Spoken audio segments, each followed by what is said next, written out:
He never told her, but each night the stew tasted like memory and the bread like grief. The third time she served cornbread with rosemary, he dropped his spoon. The clang of silver on the worn pine floor was a shot in the heart of the silence, a sound too loud for the small kitchen that had held its breath for 2 years. Merritt Loam did not look up from the spill of his own making. He saw the tarnished gleam of the spoon beside his boot, the yellow crumbs scattered like gold dust in the lamplight, and felt a tremor begin in his hands, a quake that had started in his soul the day the wagon brought her to his gate. Her name was Tess, she'd said. Just Tess. No family to speak of, no destination in mind. She was looking for work, a roof against the bite of the coming cradle-hollow winter. Her eyes were the color of a storm-bruised sky, and they held a weariness that didn't belong on a face so young. He'd needed a hand, someone to manage the house while he wrestled with the ranch, with the ghosts that walked the fence lines and slept in the empty half of his bed.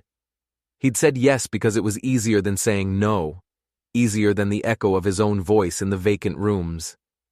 He hadn't expected her to know his wife's hands.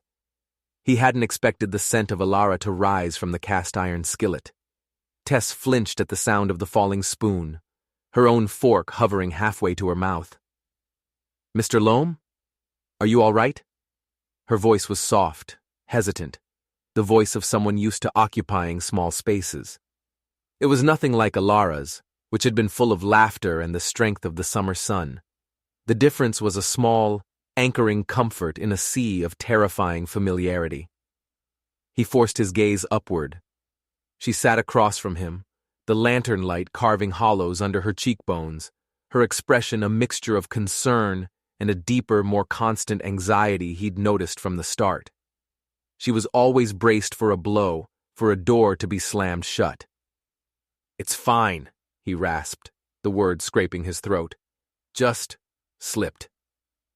He bent to retrieve the spoon, the movement stiff, the muscles in his back screaming a protest that had become their own language of sorrow. He stayed down there for a moment longer than necessary, the scent of the pine floorboards, the rosemary, and the wood smoke filling his lungs. It was a holy trinity of his past.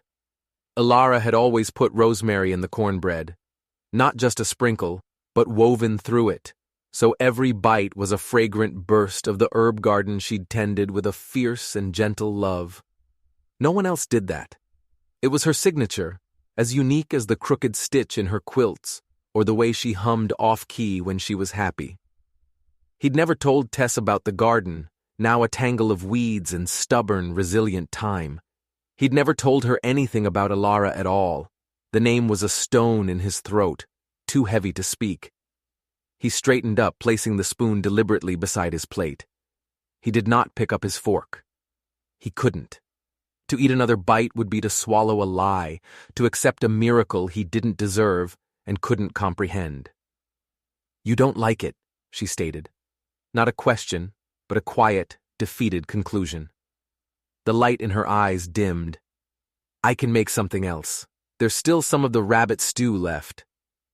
The rabbit stew, the one she'd made 2 nights prior, slow-cooked with wild onions and a single bay leaf, just enough to cut the gaminess. The broth had been so clear, so rich, it had felt like drinking a memory of a warmer time. Alara's stew. He'd eaten 3 bowls, a hunger he hadn't felt in years clawing at him, even as his heart constricted with a pain so sharp it was almost sweet. "No," he said, his voice too rough. He cleared it. "The cornbread is good. It's fine." But his hands remained flat on the table, flanking his plate like sentinels guarding a tomb. He watched her. He had been watching her for weeks, ever since she'd first stepped into the kitchen and moved with an eerie, unthinking grace, her hands finding pots and spices as if they held a memory her mind did not. She'd claimed she couldn't cook much, that she'd only worked as a mender and a laundress in some town back east she couldn't rightly name. It felt less like a secret and more like a void. When he'd asked where she learned to cook, she'd simply frowned, a flicker of confusion crossing her face. "I don't know," she'd whispered, looking at her own palms as if they belonged to a stranger. "I just seem to know what to do." And she did, She knew to add a pinch of sugar to the pot beans to cut the bitterness. She knew to dust the fried chicken in cornmeal instead of flour for a lighter crust. She knew to brew his coffee with chicory, a habit he'd picked up from Ilara and hadn't realized was peculiar until Tess served him his first cup and he'd nearly wept into it. Each meal was an echo, a phantom limb of his marriage. It was a haunting served on a stoneware plate. Tonight, the cornbread was the final screaming note in a symphony of the impossible. "Where did you learn to put rosemary in the cornbread?" he asked, the question leaving his lips before he could stop it. It sounded like an accusation. Tess's brow furrowed. She looked down at her own plate, at the golden wedge she had barely touched. "Rosemary?" She picked up a crumb, rolling it between her thumb and forefinger. I suppose I did. It just felt right. The smell of it in the yard, it seemed like it belonged. The smell of it in the yard. The rosemary bush grew wild now, a sprawling, neglected giant by the back porch, its woody stems thick as his thumb. He hadn't touched it since Ilara died. He hadn't been able to. But Tess, she had seen it. She had taken a sprig, and she had put it in the cornbread because it felt right. He pushed his chair back, the legs groaning against the floor. The sound was violent. "I'm not hungry." He walked out of the kitchen without another word, leaving her alone with the ghost on the table between them. He grabbed his coat from the hook by the door, the worn sheepskin a familiar weight on his shoulders. The cold air hit him like a slap, sharp and clean and blessedly empty of the scent of rosemary. The stars were scattered across the blackness with a careless cruelty, impossibly bright and distant. He walked toward the barn, his boots crunching on the gravel path. The wind howled through the eaves of the house, a low, mournful sound that had been his only companion for so long. Now, it felt like it was speaking a name. Inside the barn, the air was thick with the warm animal smell of hay and horses. His gelding, Dust, nickered softly from his stall, a gentle inquiry. Merritt went to him, resting his forehead against the horse's powerful, warm neck. He closed his eyes, and the image of the cornbread, golden and fragrant, burned behind his lids. It wasn't just the food. It was the way she stood at the stove, one hand on her hip, her head tilted just so as she tasted the broth. It was the way she hummed, a tuneless, breathy sound that vibrated in the air, the same unconscious habit Ilara had. It was the way she'd found the old wooden spoon, the one his grandfather had carved and given to his grandmother, the one that had passed to his mother and then to Ilara. The initials were worn almost smooth, but he could still feel the faint ridges of EL under his thumb. Ilara Loam. Tess had pulled it from the back of a drawer on her first day, her fingers closing around it as if by instinct. She used it for everything. He hadn't been able to bring himself to look at that spoon for 2 years. Now he saw it every day, stirring his past into his present. He was a man adrift, and this girl, this stranger, was a current pulling him back to a shore that no longer existed. Was he going mad? Was his grief so vast, so powerful, that it was projecting itself onto her, shaping her into a vessel for his own desperate longing? Or was something else at play here, something older and stranger than the wind that swept through Cradle Hollow? He stayed in the barn until the cold seeped deep into his bones, a familiar ache that felt like a penance. When he finally returned to the house, the kitchen was dark. The dishes were washed and stacked neatly in the drying rack. The leftover cornbread was wrapped in a cloth on the counter. A single lamp was lit in the main room, casting long, dancing shadows. Tess was curled in the armchair by the cold hearth, a mending basket in her lap. But she wasn't sewing. She was asleep, her head fallen to the side, her breath a soft, rhythmic whisper. Her face, in sleep, lost its guarded tension. It was just a face, a young, tired face. There was no resemblance to Ilara, not in the shape of her jaw or the curve of her nose. Ilara had been all sunshine and sharp, lovely angles. Tess was softer, paler, a creature of moonlight and mist. And yet, as he watched, her lips parted, and she murmured something, a soft, slurred word. He leaned closer, straining to hear over the thumping of his own heart. Lysa? The name was a feather on the air. A name he had never heard before. A name that meant nothing, but it sent a chill down his spine that had nothing to do with the cold. He looked from her sleeping face to the stove, where a shadow always seemed to linger, a trick of the light from the window. Tonight, the shadow seemed darker, more substantial. He felt a presence in the room that was more than just the two of them, a silent observer in the long, drawn-out quiet of his life. He backed away slowly, retreating to his own room like a thief, and closed the door. He did not light a lamp. He sat on the edge of his bed and stared at the empty space beside him, the indentation in the mattress that never seemed to rise. He had not said goodbye properly. The sickness had taken Alara so fast, a thief in the night that stole her breath and then her light. His last memory was of her hand, fever hot in his, her eyes trying to focus on his face, a question in them she no longer had the strength to ask. He had never answered it. The days that followed were taut as a wire. A silent truce existed between them. Tess stopped making the cornbread. She cooked simpler things, meals without ghosts in them. Fried potatoes, salt pork, beans. It was sustenance, not a seance. She moved around him with a careful, quiet deference, her eyes always darting away when he looked at her. The air was thick with unspoken words, with the memory of a dropped spoon and a question he should never have asked. He tried to bury himself in work, mending fences on the far ridge, his hands raw and bleeding from the wire, the physical pain a welcome distraction from the knot in his chest. But even out there, with the vast, empty sky above him and the wind as his only companion, he could not escape her. The taste of her cooking lingered on his tongue. The echo of her humming followed him. He found himself remembering things he thought he had forgotten. Small things. Ilara laughing as she chased a chicken out of her herb garden, her hair coming loose from its pins. Ilara, sitting by the fire, her brow furrowed in concentration as she tried to teach him a complicated card game. Ilara, crying softly into his shoulder after her third miscarriage, her grief a raw, silent thing that mirrored his own. These memories came unbidden, sharp and painful and vivid. They were triggered by the smallest things Tess did. The way she folded the laundry, making the same precise, neat squares. The way she talked to the horses, a low, calming murmur.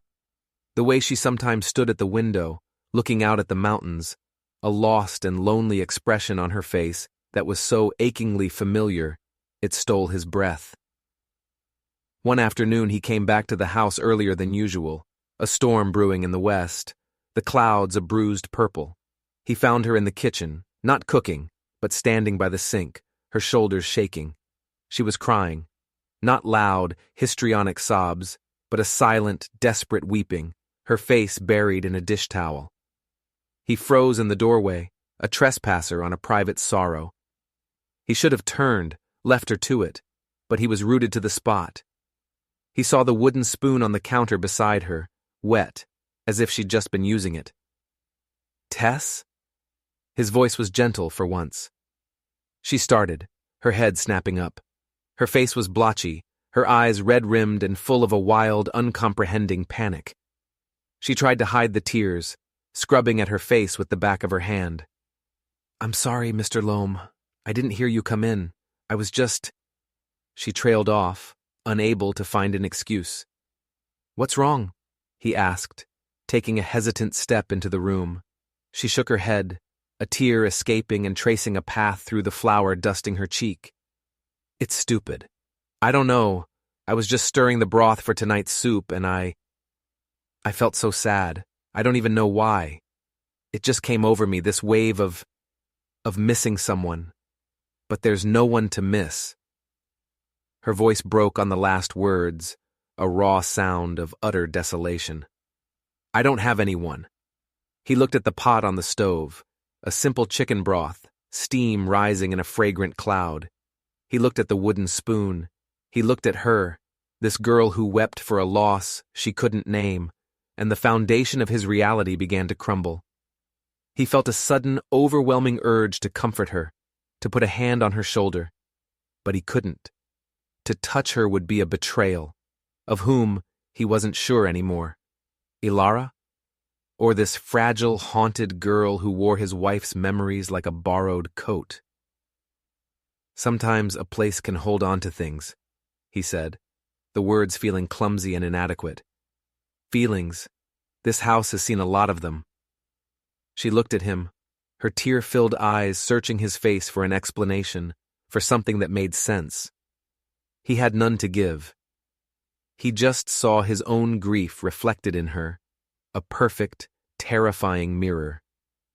He was the widower who couldn't forget, and she was the amnesiac who couldn't remember.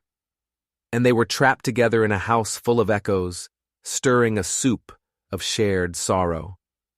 The storm broke that night, a furious tantrum of wind and rain. The windows rattled in their frames, and the world outside was a churning darkness. They ate the soup in near silence, the slosh of the rain and the howl of the wind filling the space between them. After the meal, with the storm showing no signs of letting up, the confines of the small house became unbearable. The air was charged, electric. Merritt felt like a caged animal. He needed to do something, anything to break the tension. The roof in the attic might be leaking, he said abruptly, more to himself than to her. I should check. He lit a second lantern and headed for the narrow staircase that led to the attic. It was a place he avoided, a repository of the past, of things he couldn't bear to look at and couldn't bear to throw away. Dust motes danced in the lantern light like tiny ghosts. The air was cold and smelled of old paper and dried lavender. Ilara had hung sachets of it from the rafters. The scent was faint now, a ghost of a ghost. He checked the roofline, finding only a small, damp patch that was holding steady. His duty done, he should have left. But he found himself drawn deeper into the cluttered space. He saw a child's cradle, one he had carved himself, full of hope, that had never been used. He saw Ilara's old paint box, the brushes stiff with dried pigment, and he saw her trunk, a large, cedar-lined trunk where she kept her most precious things. Her wedding dress, letters from her mother, her journals. He ran a hand over the dusty lid, his fingers tracing the familiar grain of the wood. He hadn't opened it since he'd packed her things away, his hands numb, his heart a block of ice. He didn't have the strength to open it now. He turned to leave, to go back down into the tense silence of the house. But as he turned, his lantern cast a long shadow, and he saw that he was not alone. Tess was standing at the top of the stairs, her hand on the doorframe, her face pale in the flickering light. She looked like a specter, her eyes wide and fixed on the trunk. I was worried, she said, her voice barely a whisper. You were gone so long. He didn't answer. He just watched her. She took a tentative step into the attic, her gaze not leaving the trunk. She moved as if in a trance, drawn by an invisible thread. What is this place? She breathed, looking around at the shadowed shapes, the discarded pieces of a life. Just an attic, he said, his voice tight, full of junk. No, she said, shaking her head slowly. She took another step, closer to the trunk. Not junk. It's waiting.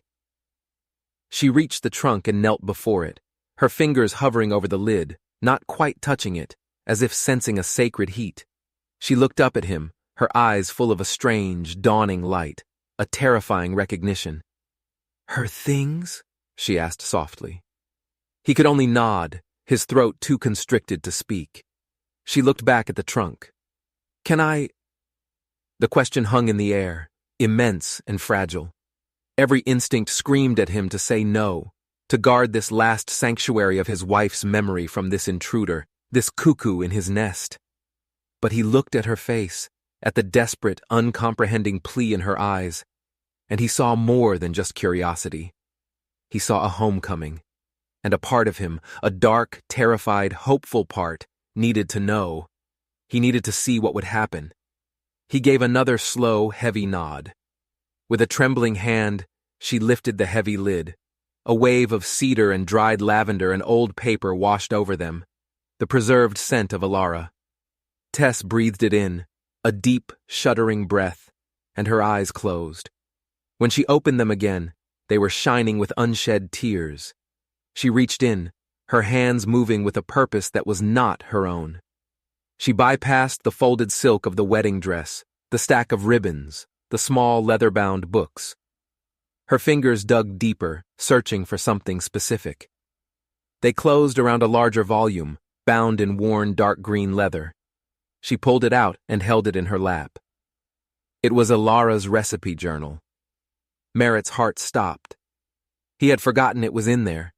Ilara had started it when they were first married, a collection of recipes from her mother, from friends, and ones she'd invented herself. Her handwriting, a graceful, looping cursive, filled the first half of the book. Tess opened it. The lantern light fell on the first page. Ilara's kitchen, it read, in that familiar, beautiful script. Tess traced the letters with her fingertip, her touch reverent. She turned a page, then another. Her breath caught. She was looking at the recipe for the rabbit stew, the one with the wild onions and the single bay leaf. She stared at it for a long, silent moment, her brow furrowed in concentration, as if trying to decipher a language she almost knew. Then she kept turning. She went past the recipes for jams and preserves, past the instructions for sourdough starter. She moved toward the back of the book, to the pages that were less filled, where Ilara had started jotting down newer ideas. And then she stopped. Her whole body went rigid. The book lay open in her lap, and she stared at the page, her face a mask of utter, soul-shattering disbelief. Merritt took a step closer, his dread a cold, heavy thing in his stomach. He looked over her shoulder. The page was a recipe for cornbread. At the top, in a handwriting that was slightly different from Ilara's, less practiced, a little shakier, but unmistakably the same in its basic form, were the words, cornbread with rosemary. And below, the list of ingredients, the instructions, the little notes in the margin, they were not in Ilara's hand. The ink was faded, certainly, aged like the rest of the book, but the script itself was a less confident, more angular version of the one on the earlier pages. It was Tess's handwriting. He knew it from the grocery lists she left on the kitchen table, from the note she'd left him once when she'd gone to the small general store in the hollow. It was her hand, indisputably, written in faded ink, in a journal that had been locked in a trunk for 2 years. Tess lifted a shaking hand and pointed at the page. "That's," she whispered, her voice cracking. "That's my writing." The world tilted on its axis. The attic, the storm, the house itself seemed to dissolve into a vortex of impossibility. He stared at the page, at the familiar words. A generous sprig of rosemary, finely chopped, written in the hand of the woman kneeling before him, a woman who swore she'd never been to Cradle Hollow, never met his wife, never set foot in this house before that day the wagon left her at his gate. She looked up at him, her eyes wide with a terror that mirrored his own. The void inside her had suddenly been filled, not with a gentle memory, but with a terrifying, inexplicable truth. The mystery of her cooking was no longer a quirk. It was a violation of the laws of nature, of time, of identity itself. "How?" she breathed, the word a plea to God, to him, to the ghost that lingered in the room. "How is this possible?" He had no answer.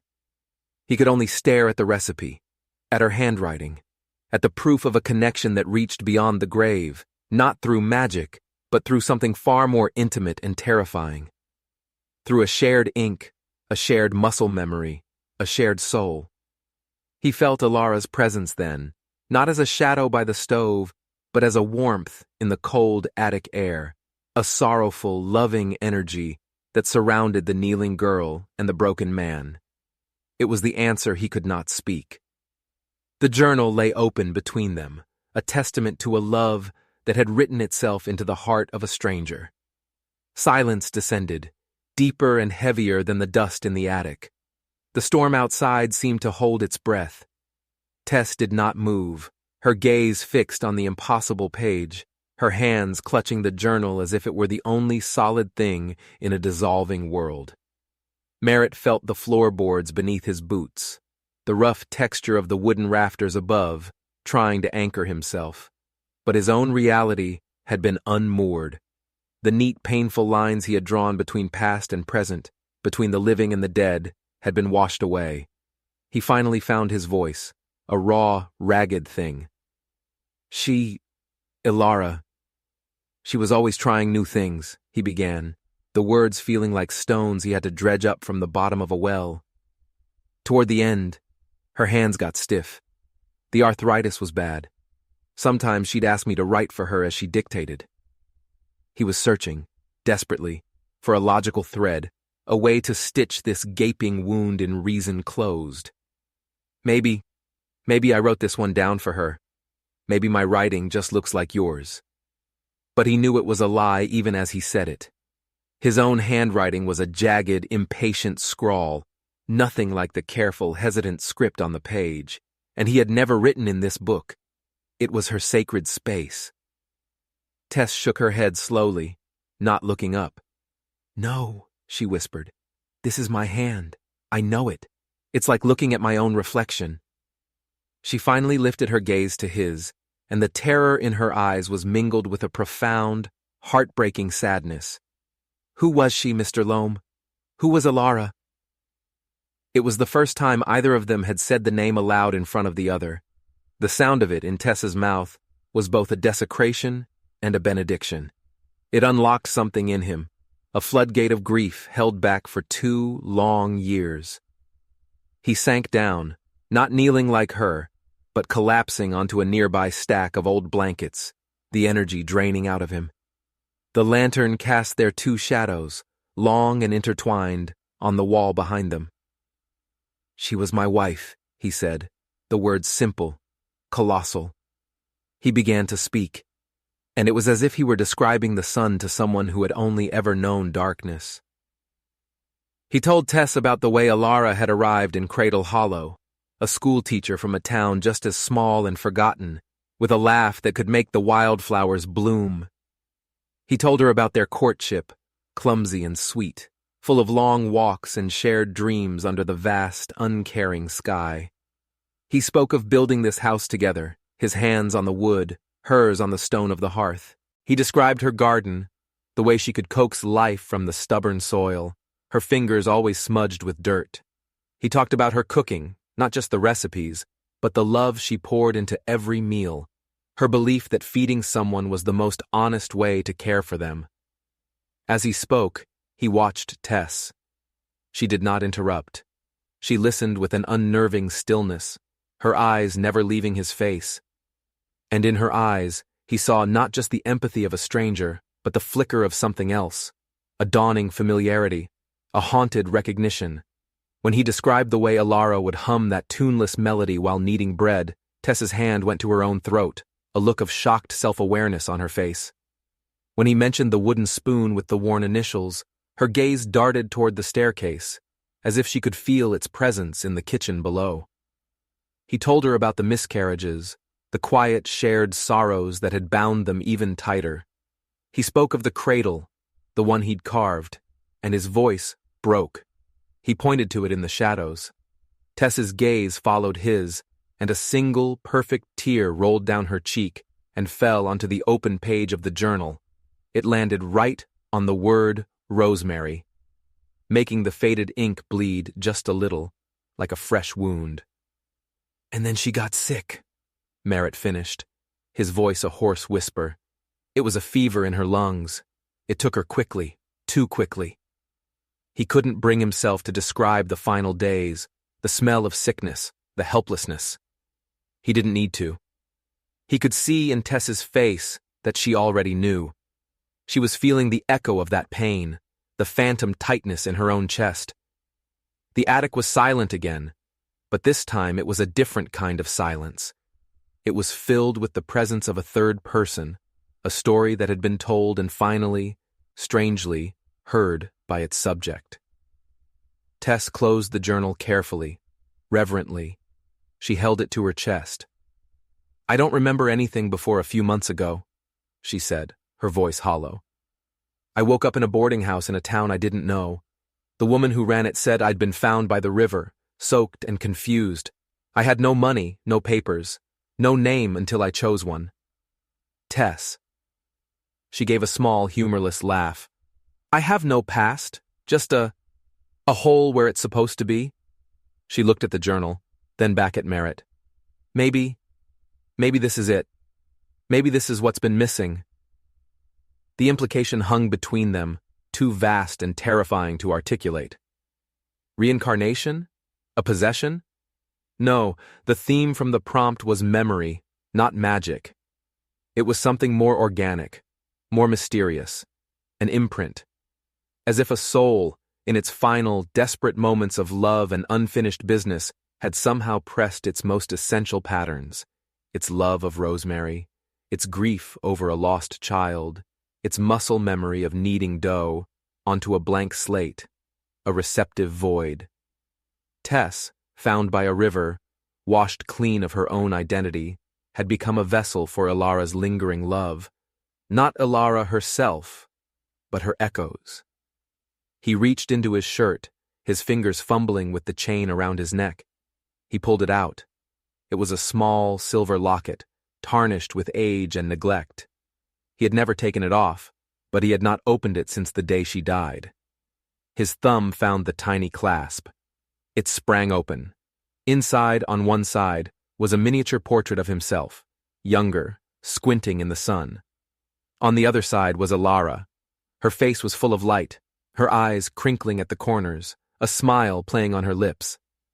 She was looking right at the viewer, right at him, with an expression of pure, uncomplicated love. He held it out to Tess. She leaned forward, her breath catching in her throat. She stared at the tiny portrait of the woman whose memories she carried. She saw the sharp, lovely angles of her jaw, the sunshine in her hair, the life in her eyes. There was no physical resemblance between them. They were strangers, and yet she was looking at her own ghost.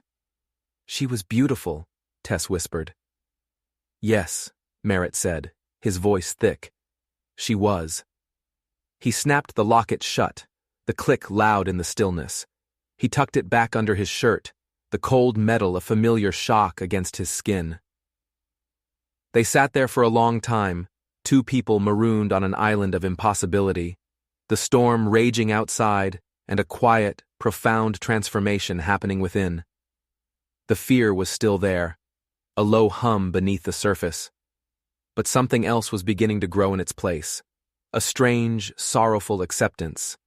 The haunting was not a curse, it was a message, a recipe left on the counter, a last, desperate act of love from a woman who couldn't bear to leave her husband alone in the silence.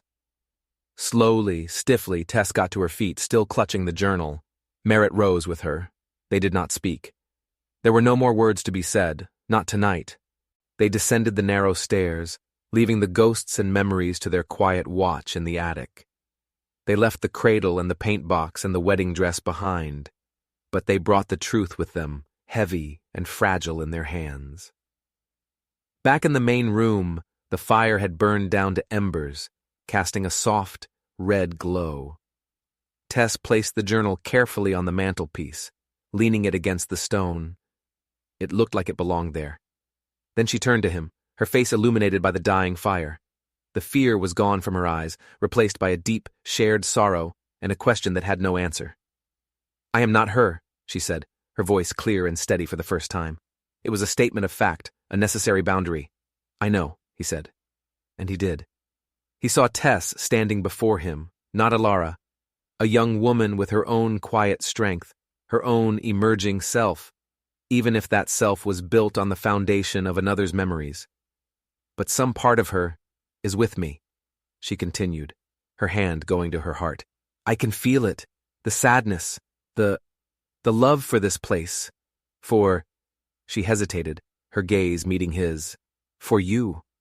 The confession hung in the air, innocent and devastating. It was not a romantic declaration. It was a statement of inherited feeling, an echo of a love so strong it had imprinted itself on her very cells. He felt a tremor go through him, not of fear, but of a profound, shattering release. The loneliness that had been his constant companion for 2 years receded, just for a moment, pushed back by this impossible connection. He was not alone with his grief anymore. He was sharing it. He took a step toward her, and for the first time, he reached out. He didn't touch her, not yet. He just lifted his hand and gently took the old wooden spoon from where she had tucked it into the pocket of her apron after her tears in the kitchen. He ran his thumb over the handle, over the worn, smooth initials. L. Ilara Loam. "She would have liked you," he said, his voice thick with unshed tears. And in that moment, the shadow by the stove seemed to soften, to recede, as if its long vigil was finally over. The house settled around them, the wind outside beginning to calm. The storm had broken, inside and out. They were left in the quiet aftermath, two strangers bound by the ghost of a recipe, by a love that had refused to be forgotten. The mystery was not solved, but it had been named, and in that naming, they found the beginning of a strange and fragile peace. The seasons turned, the fierce cradle-hollow winter giving way to a tentative, muddy spring. The snow receded from the high peaks, and the creek began to swell with meltwater. The rhythm of the homestead reasserted itself, a steady beat beneath the new, quiet strangeness of their lives. Nothing was said of the attic, of the journal, but it sat on the mantelpiece, a silent testament. Tess still cooked, and her meals were still a tapestry of echoes, but the terror had gone out of them. Now, when the scent of a particular spice filled the kitchen, or a long-forgotten melody emerged from her humming, Merritt would simply close his eyes for a moment, a pang of pure, undiluted memory piercing him. It was a pain he welcomed, a clean wound that reminded him she had been real. He was no longer afraid of the ghosts. He was learning to live with them. Tess, for her part, began to inhabit the space around her with a new confidence. The skittish, anxious girl who had arrived at his gate was slowly being replaced by a woman who was piecing herself together from borrowed fragments. She started tending the herb garden, her hands moving with an instinct she no longer questioned. She'd clear the weeds from around the sprawling rosemary bush and the stubborn thyme, her fingers finding a deep, satisfying connection in the soil. She spoke more, asking Merritt about the ranch, about the history of the hollow, her questions driven by a genuine curiosity that seemed to be her own. Yet sometimes, he would find her staring off into the distance, a flicker of confusion in her eyes, as if she were listening to a conversation only she could hear, a debate between the person she was becoming and the memories she had inherited. One morning, she asked him to teach her the card game Ilara had loved, the one he'd mentioned in the attic. He found the worn deck of cards, and as he explained the complicated rules, he saw her absorb them with an uncanny speed, her hands moving the cards with a dexterity that felt practiced. She beat him soundly on the third try and gave a small, genuine laugh. The sound did not belong to Ilara. It was hers.